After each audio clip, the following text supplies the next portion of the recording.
Hey, and welcome to this episode of Kettlebell Corner. I'm your host, Jeremiah Whalen, here with my co-host, Roger Parks. And our kettlebell coach this week is DENZEL Allen. He's the owner of Strength In Mill Valley, California. He's a nature enthusiast known to seemingly find calm with some clubs on top of a mountain or in a forest. You can check out his blog on his website, strengthdenmv.com, and he can be found on Instagram at Power of Strength. DENZEL, what's up? Welcome. And what did I miss? That was a pretty solid intro. I love that. Okay. All right. Thank you for it. All right. Off to a good start. Good start. Yeah. Well, welcome. And as usual, we're gonna dive into some kettlebell stuff. I actually, sometimes I like to start off and I just kind of want to get to know like where you kind of came from with kettlebells. And what I want to know is like in the beginning of your kettlebell training, what mistakes did you make? And like what was something you wish somebody would have told you at that time? And let's start with that. Yeah. So at the beginning, the mistakes that I made, well, first of all, thank you for having me on this. But yeah, at the beginning, I made every mistake under the sun, mainly wanting to be at the skill level that I saw immediately, like just being like, how do I get there? I want to get there. And then would just do way too many reps, not great, in just a very trash fashion. But luckily I did have a bunch of mentors who were able to slow me down, who were able to constantly give me feedback and kind of stop me from just slamming my head against the wall. So with, snatching or pressing, having a bent wrist, not paying attention to what my feet were doing while swinging. So once I got to a heavier bell, the bell would kind of uproot me. So, pretty much any mistake you can think of. My hinge, I didn't understand how to hinge at first. I had no idea. That was like the most alien move, even with playing football for however many years. I had no idea how to use my hips. So, so the kettlebell, once I got more patient with the process, things came along much better. Nice. What skill are you working on most now, and why that one? Right now, the skill I'm working on most is probably the clean and push press. I just find that anytime I'm doing that, I notice that if I hop up and just go on a long hike, or if I decide to go on a long bike ride that I haven't been doing, those things are way easier when I've been having a high volume of clean and push press, and just trying to clean up the technique on that to try to make, every rep exactly the same and also as proficient as possible so that I'm able to move more weight overhead. It just tends to make my body feel at its best. Yeah, that's a kettlebell skill that isn't like put into like the basic 6 package initially when somebody's like learning these basic skills. Why do you feel that push press is one of your go-to right now? And like, what can somebody really like, what's some of the finer points we need to know about that?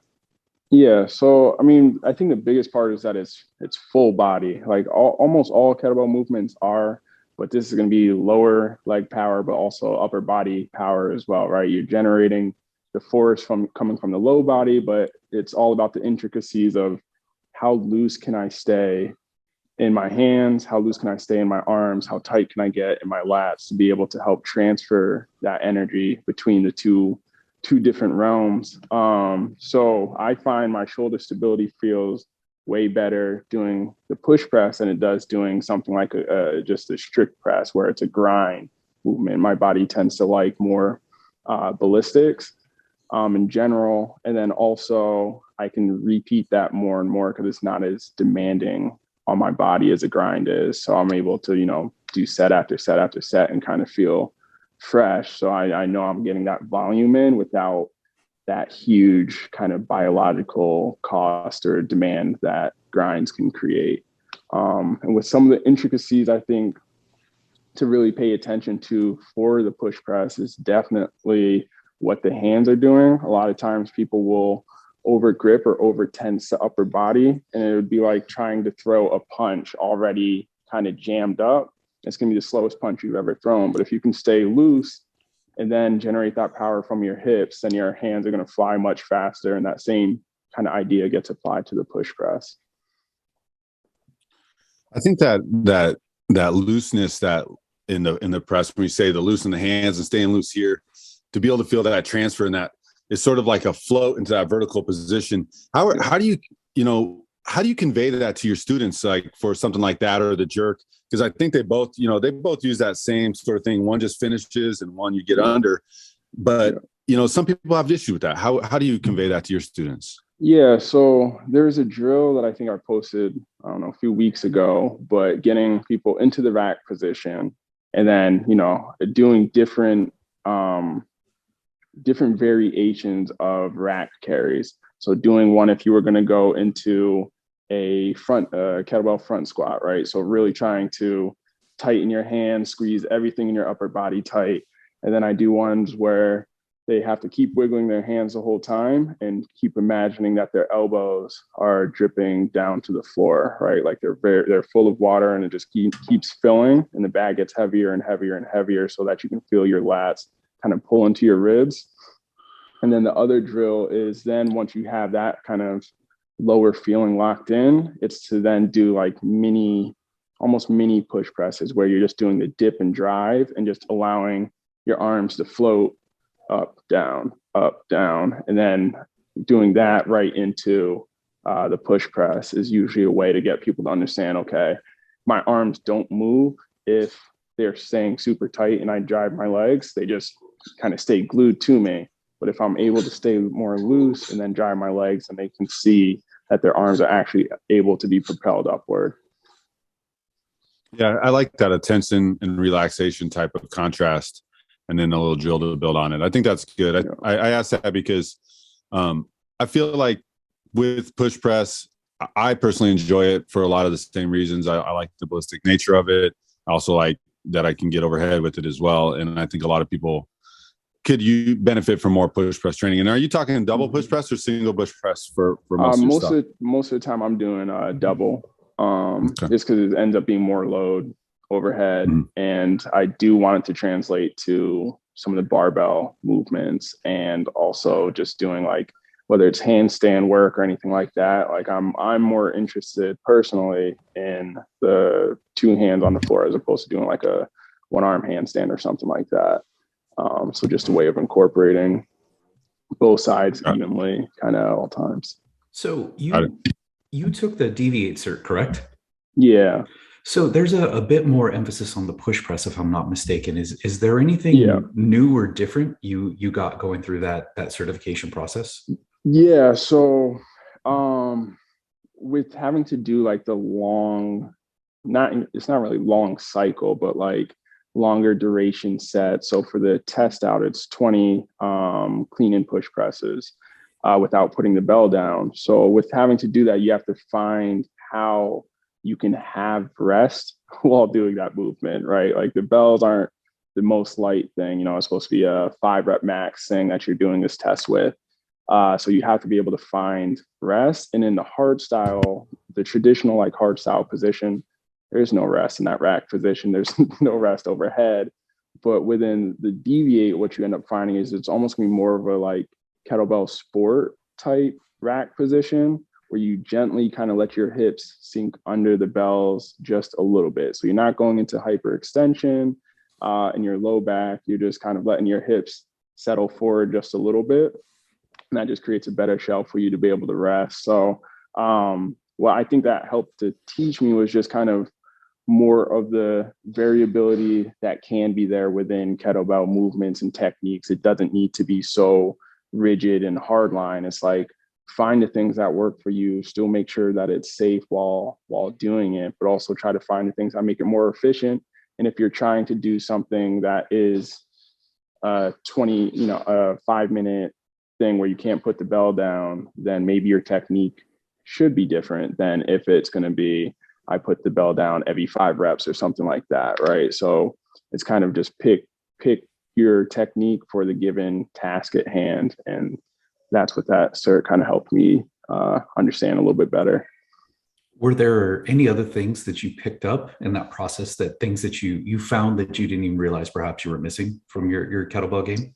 Yeah, so I mean, the deviate start position of having the bell like slightly behind your heels, changed a lot for like how strict I was being with where my shin angle was. Like beforehand, my shin angle was always completely vertical up and down, and I would try not to break off of that. Where I found that I actually felt way more powerful. My entire body felt just better. I felt more core connection when I had a slight chin angle forward, um, which was nice. And then also on a push press of being able to have the bell path go in a more like direct line as opposed to like a up and then back. This was just kind of a straight to it. You wanted to be a little bit more efficient. So that whole process of just training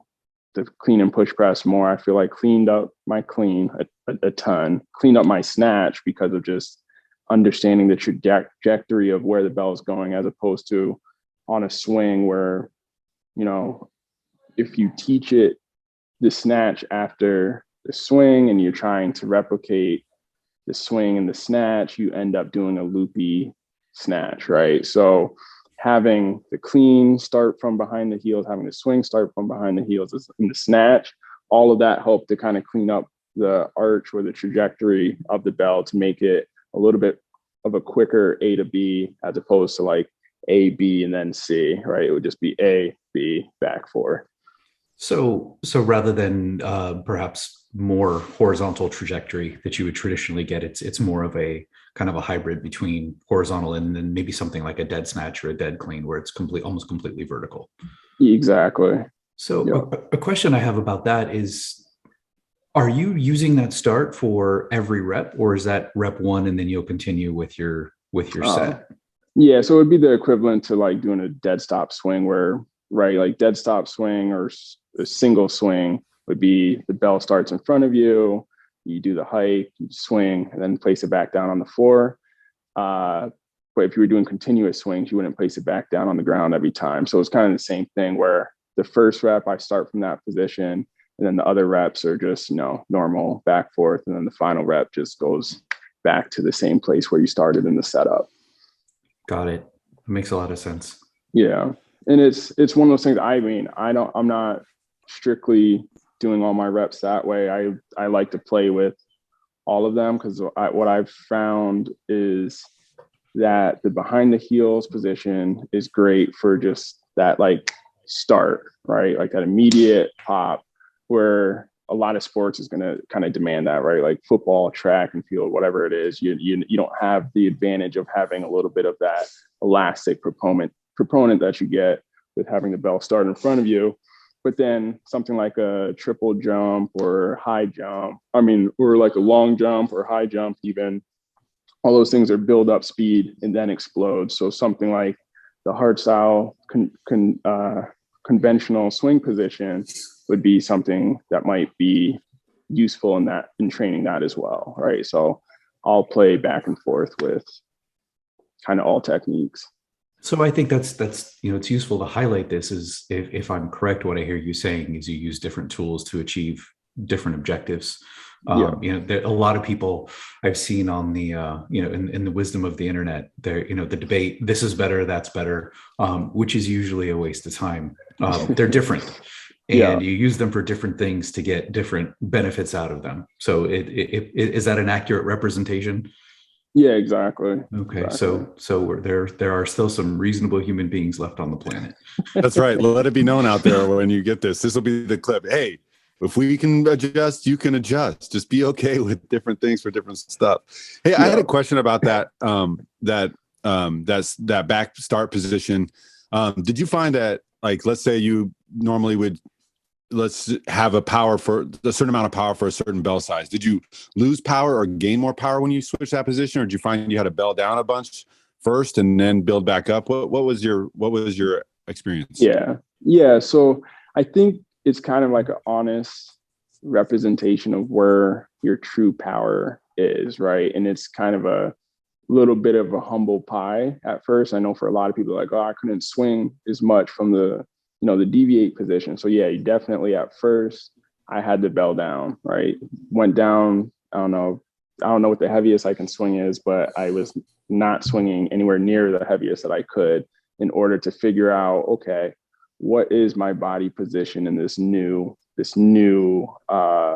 movement, right? Like I was trying to just treat it as a brand new movement. Like, yeah, I've done hundreds of thousands of swings probably at this point, but this thing is a new movement, right? Like I need to treat it exactly that way. So, and then I would treat it the same way I would treat my students. This is a brand new movement. So I don't care what you've done in the past, doing other things, other techniques. This is something you've never done before. So yeah, definitely went down. And then once I had that figured out, the position wise, then I was able to jump up and weight pretty quick because it felt like a way smaller learning curve on that once you had the position down. And then it became like a true powerful position. So cleaning from that position is like, I don't know, 100 times easier.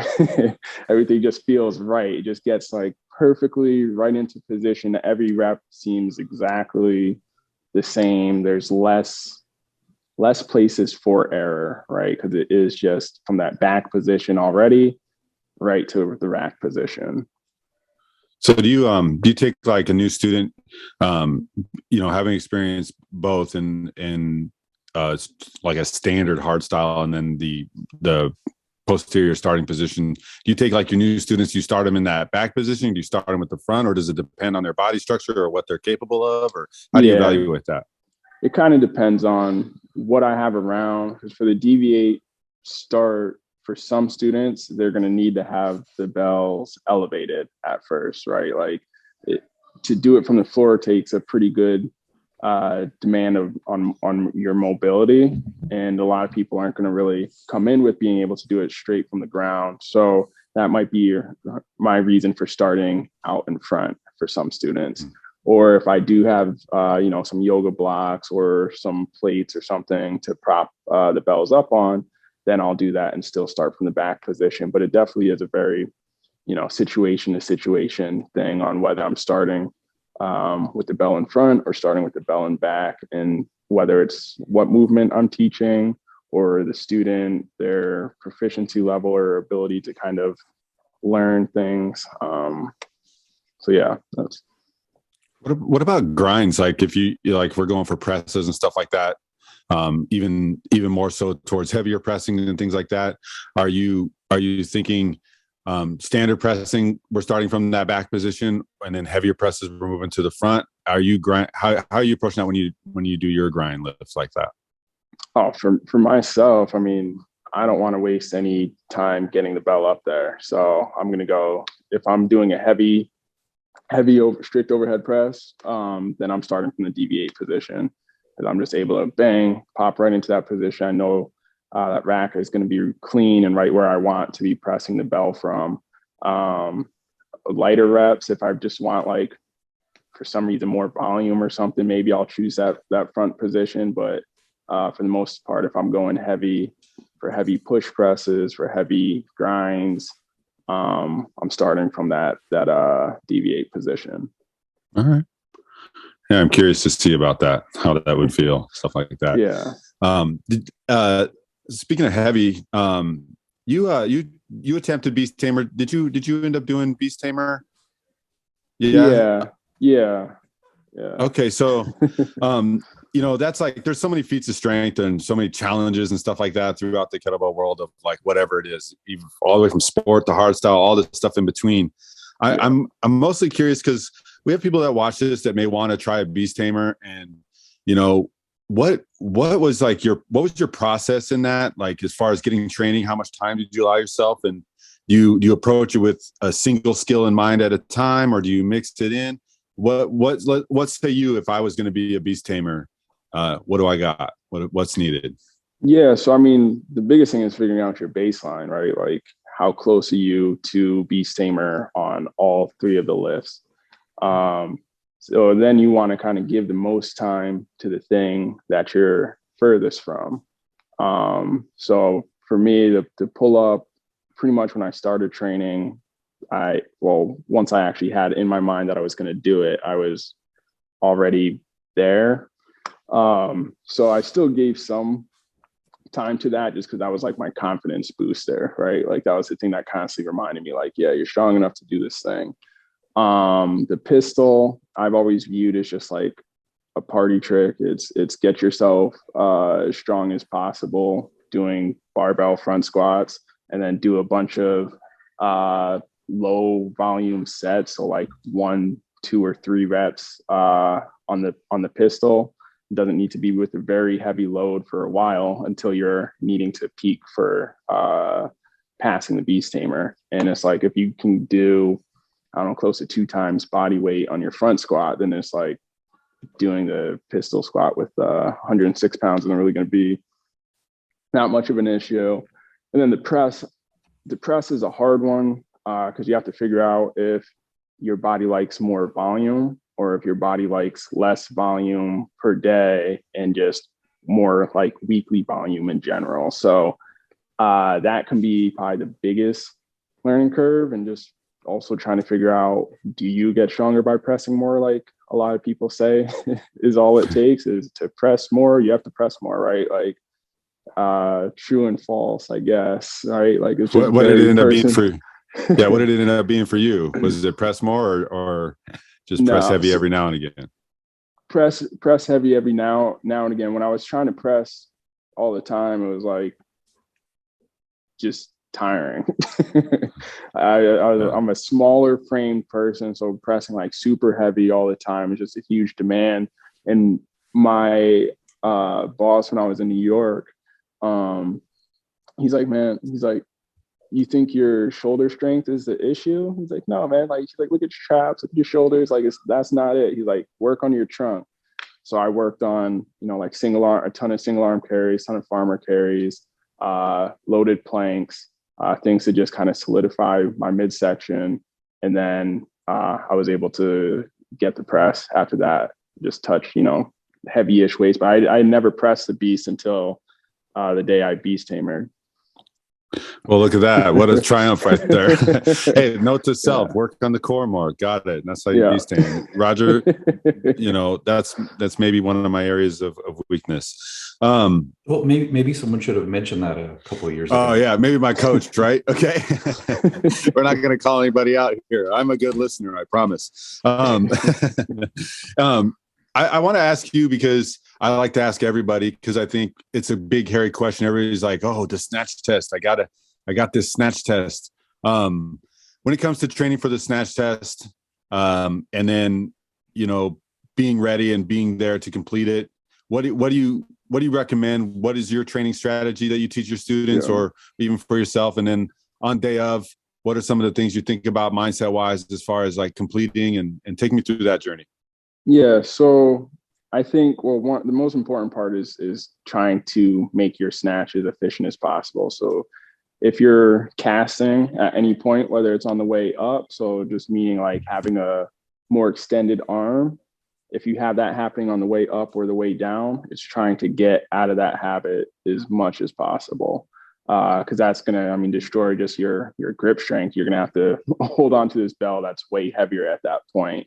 It has so much more energy when you're looping it away, as opposed to getting it into more of a straight up and down pass. So just trying to make sure that at first, before you start to get a ton of volume in and trying to work on like conditioning with it, is actually stay in the practice mode of it for a while and just trying to perfect the skill of it. And then once you've done that, then I would say to snatch a bell heavier. So doing there's some strong endurance principles of that, but just basically you could do like 5 heavy snatches just on one side per minute, on the minute, and just every minute you just switch between left hand, right hand, and just do it for duration, right? Just, okay, all right, I'm starting to fatigue a little bit, stop, try to recover, go back to it. If you still feel fatigued, then that's it for the day. If not, then start to build up again, and just pay attention to all your stop signs. And then on the back end would be to do something that's a little quicker with like a slightly lighter bell than what you would be snatching with for your snatch test. And that's where you could kind of build more of the ability to kind of deal with the suckiness of the snatch test. So you can get your heart rate elevated a little bit more with that lighter bell. You can start to work even more volume with your hands, and then reps, and just trying to figure out your actual snatch pace. And then the closer you get to the actual snatch test, I would say like you can do 2 months out where you're just trying to do snatches every 30 seconds, right? Hit your 10, bam, take whatever rest you have, hit your 10 with the other arm, take the rest, and just gradually try to, start with like a little bit more time than every 30 seconds, but gradually try to condense that until you're able to do that within that 30 seconds, hitting 10 every 30. And then the snatch test to me ends up not being that daunting. But I think what most people try to do is just crush it. They go in and like, 10, or 20, back, forth. And then it's like, boom, you nail into that wall. Your body's, totally anaerobic, glycolytic, and you're just like shot. You're like, damn, I came out the gate way too hard. So it's like, pick the pace you want to run, like you're an 800-meter runner, right? And try to sustain that pace throughout. So I think doing it 10 every 30 seconds, taking your rest, working on your recovery is the way to go. And that's usually the way I'll try to get people to approach it. Is like, it's plenty of time if you treat it as plenty of time. If you're in a rush to do it, then you got to really prepare for a fight. So, So in the last couple answers you gave us, you offered a very logical, well-formulated plan to solve very specific objectives, which is awesome. What do you think about the notion of intuitive training, or can you talk a little bit about the idea of when do you deviate from your program? When do you, if you've got this planned, when do you do that? Do you have an opinion? Do you do it? Do you not do it? Do you suck it up and get over it? Or do you just do what your body thinks it should do? Yeah. So, I think you should always kind of have stop signs. So what those stop signs are for you, for person to person, totally different. Some people are fine with having different breathing throughout. Some people are fine with, feeling of, the burning sensation while doing sets. But I think you just need to kind of go into it knowing what the demand should be, knowing what the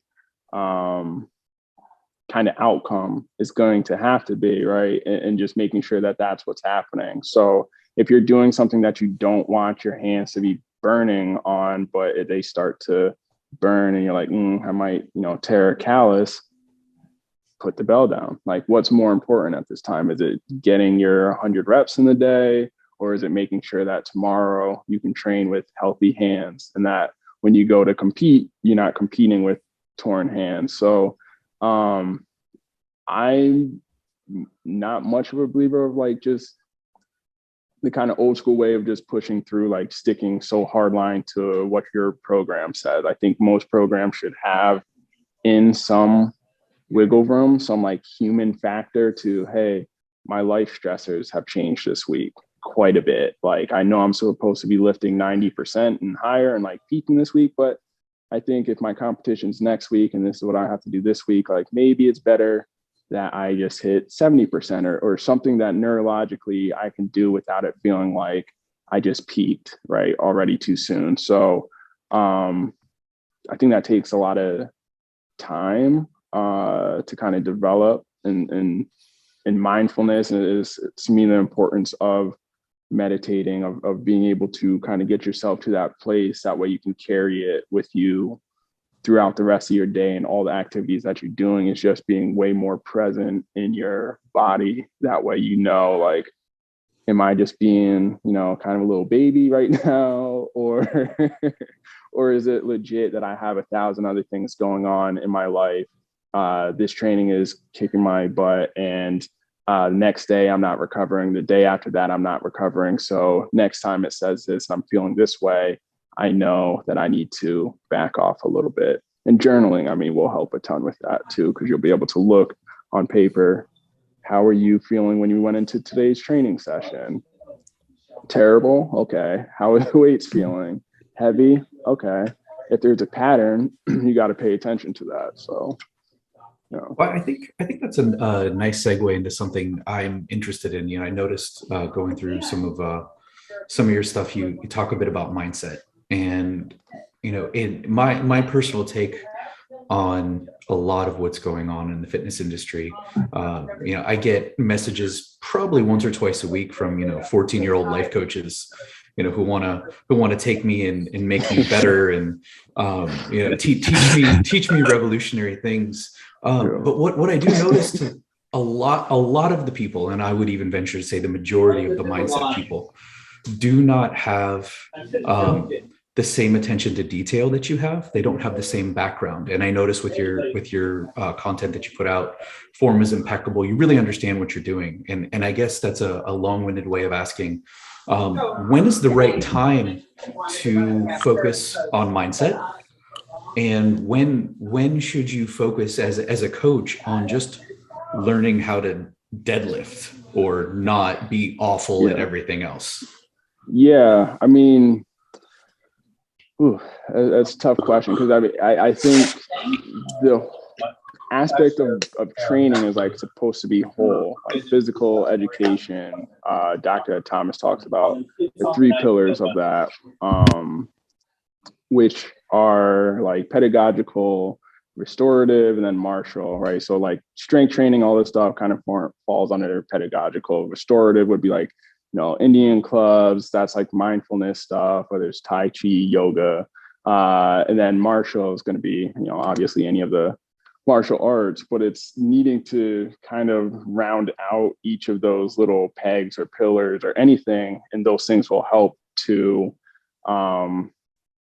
make you understand some of the principles in each thing a little bit better, right? So you can't be just like a one-trick pony. You're really supposed to be well-rounded, because it's the well-roundedness that will kind of just help us perfect the actual skills that we're trying to get better at. If we just give all of our attention and time to one thing, then we're really not going to get all that we can. We need to be kind of masters of a lot, as opposed to just masters of one thing, in my opinion. So what was your particular path? Did you find that you had more emphasis in one of these buckets and then transitioned into filling others? Yeah. Okay. Yeah. I mean, it was definitely, everything was in physical, and that was it. It was on performance, and there was no mindset at all. And it wasn't until I realized I could get a lot better at my performance once I started to pay attention and be more mindful in what I was trying to execute and do. Which did come with kettlebell training, of being able to figure out how to use my hips. And like the first time I properly did a swing, they had us test our broad jump, and then they taught us how to swing, and then they tested our broad jump again, and I jumped like a foot further. It was just like, this is enough of a buy-in for me to understand the importance of slowing down, of learning the details of something and seeing how that then applies to your performance. It's not just about going hard all the time and just trying to move as much weight as possible. It really is about the finer things, and those will take you much further. Very nice.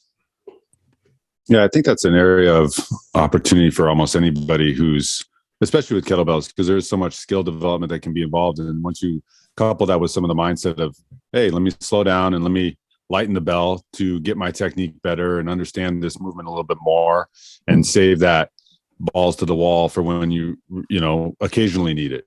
Yeah, I think that's solid. So you have a gym and a what I looked up the population of Mill Valley, because I was curious. I was like, where's this Mill Valley at? And it seems like a pretty small town. Am I correct in saying that? Yeah, I mean, it's odd because of how they do like the population calculations here, but yeah, I guess it's smallish.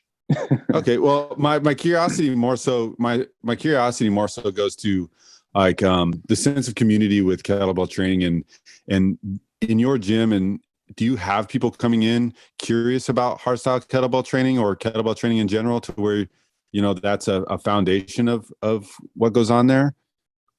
I mean, not anywhere near like in New York, or when I was in New York, there's way more of that there. Out here, people, it's a tool that I'm able to use very often. There are definitely some people that come in seeking that out, seeing that, whatever my history is with kettlebells and teaching it. But for the most part, people out here just want to feel better, move better, and be able to do the activities that they're doing for as long as they live. And a great tool for ensuring people are able to do that is the kettlebell, right? Like talk about being able to train ballistics without having all the demands on your joints and the pounding of your body. It teaches you how to move. It kind of bulletproofs you. So it's a pretty easy sell for people that, aren't familiar with it at all. So, but I wouldn't say there's a ton of people that are seeking out specifically kettlebells. I'm just curious because I wonder, what do you think people like us as coaches and obviously kettlebell enthusiasts, and you had mentioned, the kettlebells were an aspect that help you kind of understand that there's more of an element, there's more to training, like a deeper aspect of it, the mindset and stuff like that. What can we do to help build the community off of like the general public, unless it's about like, it's always an ex-athlete or a trainer or somebody that's like, yeah, kettlebells, obviously it's an easy sell once you know. So how do you sell it without putting the bell in their hand? What could we communicate to people that might generate a bigger community? Yeah, I mean, I think the therapeutic aspect of it, right? Like I think there's a bigger push on like the fact that your strength training should be essentially therapy, right? Like this thing should be making you feel better, is making you stronger, which is all the things that physical therapy is what it should be, not regular therapy.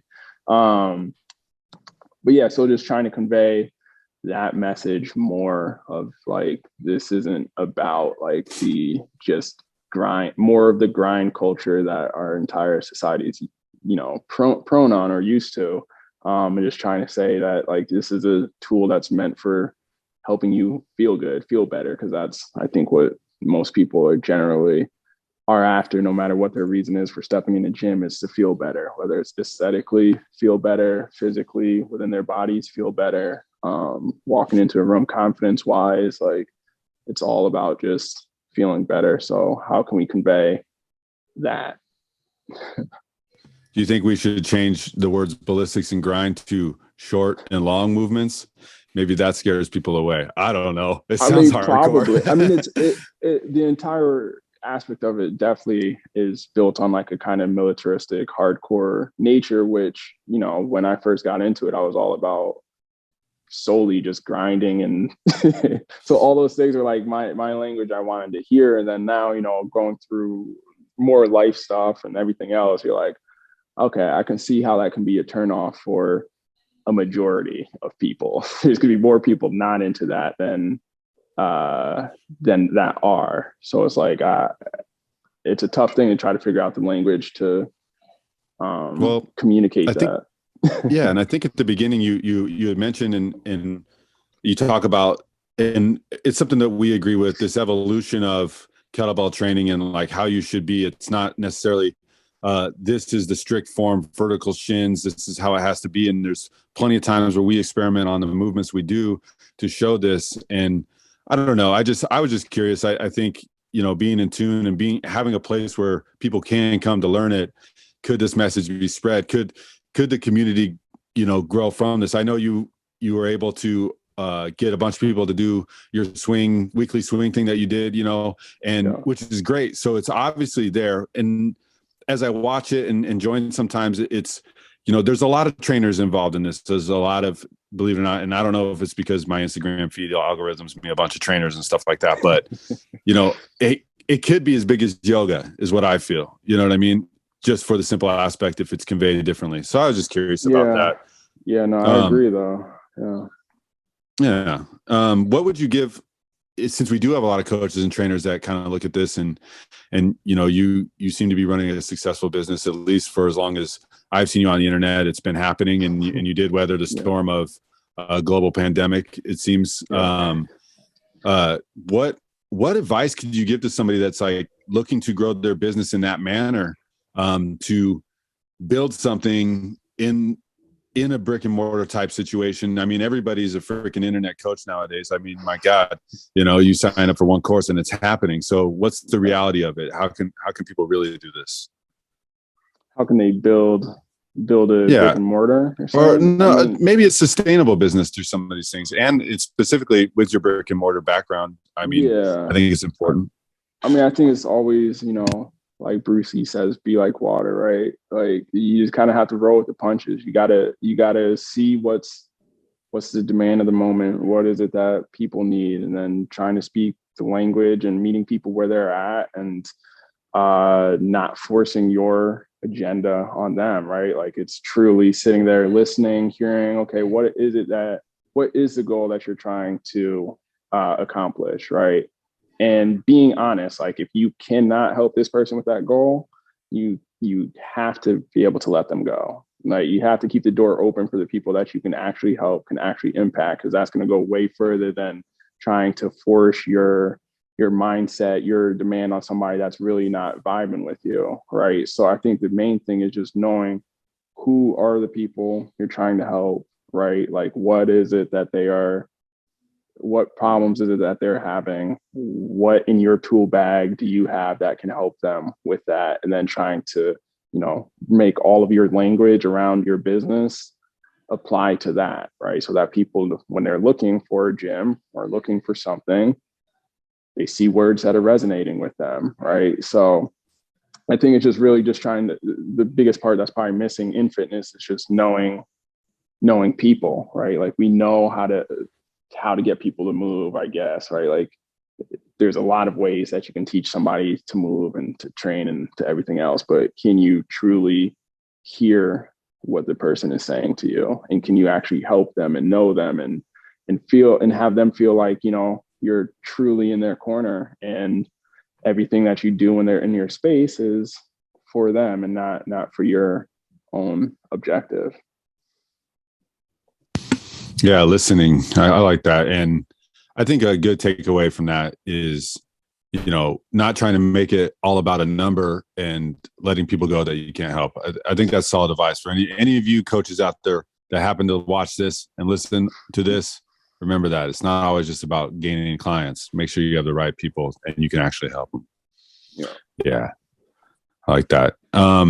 So I told you we may talk a little bit about football, and I know as a football player, I think this is just something that just weighs on my mind as far as kettlebell training and athleticism and particularly football. I don't know how old you are, so if you want to share that, you can, but I told you I played football in the 90s and nobody knew what the hell a kettlebell was anyways, so we didn't use them, but now it's pretty glaringly obvious that they're around. But I never see anybody training with them in football to a significant extent, although there's so much benefit as far as in season, keeping the body moving, still keeping explosive power without overtaxing, and particularly off-season maintenance before any kind of camps or anything like that. How can we incorporate kettlebells more, and why would we incorporate kettlebells more to some sports like that, where it's football or hockey, but let's stick with football because you played it, and maybe some other things. Yeah, I mean, a person I know that does work with it's a high school football team, I think in Fresno, is Mike Souza. And he was just talking about, like watching these kids progress and be able to use their hips and everything else. And he was able to start training with them in like the spring practice. And then once they got to pads, like just watching them hit and like their ability to actually create power was just very evident through, a few months of training with kettlebells. So it is kind of shocking that it's not used as much in football, because I mean, the barbell is very rigid. It's very unforgiving, and the sport of football is very rigid and unforgiving. So it's like you're combining these two things together in season. You're just kind of adding on the breaking down of a person's body, right? And you can't withstand that. So I think we had kind of talked about it, Mike and I, but of structuring you have the offensive line.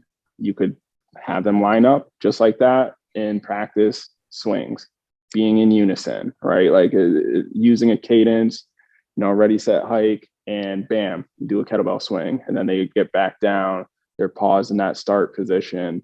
So just trying to, I don't know, like maybe just replicate maybe how it looks to get people to understand how much of a carryover there is between kettlebells and football, and also just knowing that physically it's not as taxing on the rest of your body, but it gives you all of the things that you need. So you're able to do it after a game, before a game, and it's not going to destroy you. You don't have to worry about getting yourself hurt. But I mean, it's a tool I wish I had when I was playing. I'll tell you that. Go pro after that. Well, something I've got a buddy who does some football coaching, and we actually spoke about kettlebells. And one of the objections he had was not in any way to the modality. It was the learning curve. It was, this idea that, he had looked into it, and an inexpensive, coherent baseline kettlebell education is not something that is very attainable to a lot of people. Now, we know better that it's not that hard. But he had looked into some of these certs, and it's like, okay, well, I don't have this money and I don't have this time. So I'm looking at taking my team and spending, potentially a couple weeks at least to get some safe instruction down. Whereas with these other lifts that they already know, they're doing their conditioning. They're actually building up. And he was really afraid of spending the time to teach them, as opposed to using that same time to conditioning, because his specific focus was training. And, when people get in, deeper into athletics, they understand how little a strength coach in particular will have with some players. And that was one of the big things. And I think one of the best things people can do to overcome that is just get some, we very, very strongly believe that you should be able to go to YouTube and find some decent tutorials, something to get you started, Instagram, whatever it is. And, obviously there are some bad sources out there, but I think the more good stuff out there, I think the better it'll be. And I think we can diminish that learning curve. When people come out, when they were to come to this team experience, already having some experience or at least knowledge. I think that might be one way to go. But we got to get better at educating for sure. I mean, I think that's in general, though, is for some reason the kettlebell is viewed as different than like a barbell or teaching sprinting and running, right? Mm-hmm. Like somehow there's not a need to learn how to teach those things either, right? It's in football, it's just kind of a replication of what's been done in the past is what's being done in the present and what will be done in the future. And it's not like a lot of, like my high school football coach had no idea how to teach a back squat, but we were back squatting. You know what I mean? Yeah, so it's just like, and I feel like I view that and I'm like, I'd rather have somebody do a goblet squat wrong than a barbell back squat wrong, right? Sure. Like, so it's from a safety standpoint, from a performance standpoint, I'm like, a body is going to perform a lot better the better it feels. And if you're just going with the norm of like throwing a barbell on somebody's back and being like, well, we need to have these kids being able to lift 300 pounds and blah, blah, blah, there's statistics that show, like that's not going to be helping anyone. Where it's just with the sport, you have to teach the foundations, the techniques, right? Like you want to make sure you're good at the fundamentals. And that's the same thing with any other movement that you should be teaching kids. So I don't know. I think it's just like a very much this is the way it's always been done. So how do you break that culture? I'm not sure, but is definitely a tool that would be benefiting every sport if it was implemented in any sports with coaches that knew what they were doing. Well, I think, research might be another way in. There's a review of kettlebells, and I've talked about it before. I don't remember where. I'm getting old and I repeat myself. But this was I want to say a PhD. Someone wrote this article, basically saying that kettlebells do not provide sufficient load in order to train strength.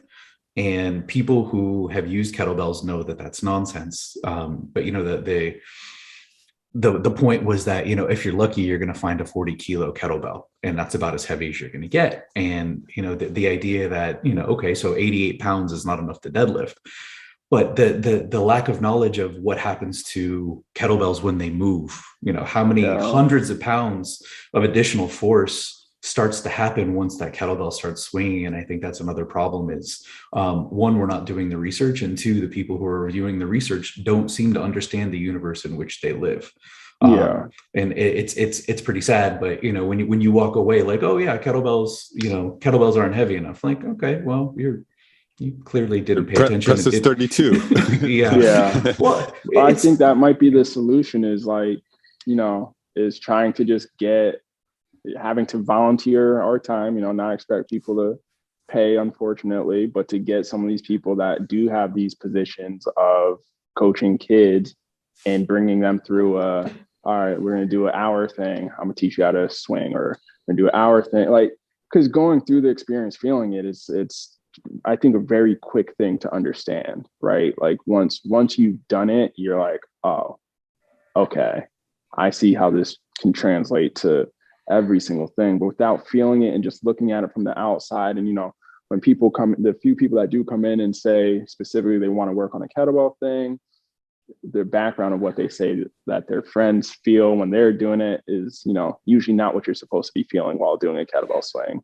Their low back and their shoulders and all this stuff. So it's like, having coaches like us that have this knowledge on how to properly do the things, get in front of these people that are able to make the choices on what the high schools are doing and, majors and everything like that are doing, is, I think that would be probably the biggest impact, is just getting the right people to understand the power of the tool. Well, it's we're talking kids, Jeremiah. That's all you. Hey, you know what? Let me know how it goes. I'm on the same page with Denzel. I think it is merely a matter of getting it at a little younger age. And then, on a side note, I did read that Tony Gonzalez, one of the greatest tight ends of all time, does train with kettlebells, although he's saying it now after being retired, and he's probably our age, in his mid 40s or something, but maybe it is that getting at him a little younger, showing them what it feels like. I think it's gonna have some aha moments. And I think the seed has been planted. We can do this. We can do this, guys. we can bring kettlebells to football. Two of my favorite things all in one. So selfish of me. Yeah. Anyways, Roger, you got anything else, brother? No, just don't ask me to understand football. I won't. And I'm with you. That's fine. You understand kettlebells. I understand football. I definitely think if somebody learned how to do the kettlebell snatch, especially defensive ends, will really excel, and even cornerbacks and safeties really excel. With that kind of power. I'm assuming those are football positions. They are. Okay. Yes. Okay. Yes. I know quarterback. You and Tom Grady. It's Tim. It's Tim. Oh, Tim Grady. Got it. Greatest of all time. Perfect. Denzel, where can people get at you? How can people reach you if they want to talk more or learn about or coach with you? Just reaching out on Power of Strength on Instagram's the easiest way. Slide in the DMs and I'll get back to you. All right. I like it. That's what I did, and it seemed to work out just great. Yeah. All right. Thank you, Denzel, man. Appreciate the knowledge you dropped today. Some wonderful stuff. Good conversation. And, maybe we'll do it again sometime. And I hope you have a great rest of your day. Everybody else who checked us out, thanks for listening and watching. And be sure to download the Bells by Iron Revival app and enhance your training. Don't take away from it. Keep your training smart and stay strong, everybody. Cheers.